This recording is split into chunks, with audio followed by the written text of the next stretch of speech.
And Norm, that sounds like the president of the United States has been listening to you and your suggestions about how to change the Senate rules. I was very happy with those comments.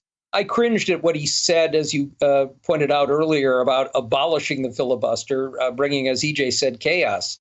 But this was heartening in a lot of ways. Biden is open to reforming the filibuster. One way of doing that is to just go back to a present voting standard. But what he's really talking about is putting the burden on the filibusterers, on the minority. And I think we are in pretty close range of getting 50 votes when the time comes to reforming it, to go back to what it was in a sense, which is to put that burden back on the minority. There are a lot of ways of doing it. I'd be thrilled if he picked the one that I favored the most and crafted early on with Al Franken. But there are a lot of ways to go here, and he's left that door open. Let's be clear, though, Lawrence, there are not now 50 votes to eliminate the filibuster. There will not be 50 votes to eliminate the filibuster. So the latter part of his comments don't mean a whole lot in terms of what we need.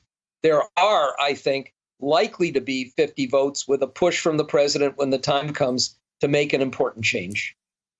And Jonathan, just to go to that other point, the part of what the president said that did bother a lot of people, he did go on to say, if you got rid of the whole thing now, he said, quote, you're going to throw the entire Congress into chaos, and these are the key words, and nothing will get done. Now, what if this is after both infrastructure bills have passed and virtually all of the first-term Biden agenda has passed? The stakes about what will then get done after some change of Senate rules become very, very different.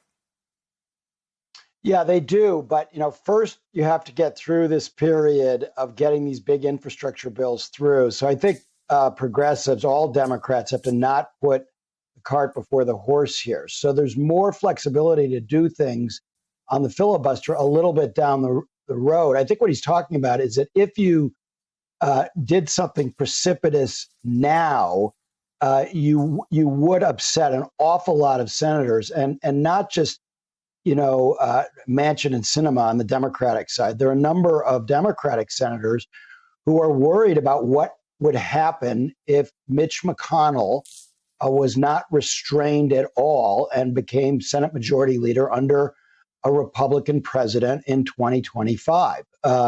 So I think people have to understand that it's not really D's versus R's necessarily on this issue. It's more complicated inside the Senate. The other big thing I think people need to understand about H.R. 1 is that, setting the filibuster aside, there are not 50 votes for H.R. 1 right now.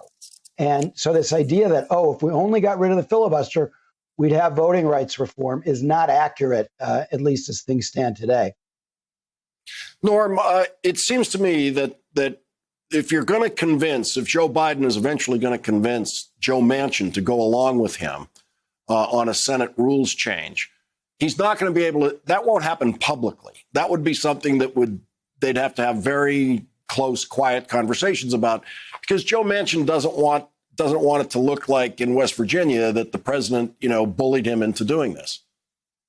And, if you look at what Joe Manchin has said and parse it out, he's very much open to some of these changes, and Biden can have an impact on him. I think John's point is a very, very important one, though. We're not going to see H.R. 1 as it is written, the For the People Act.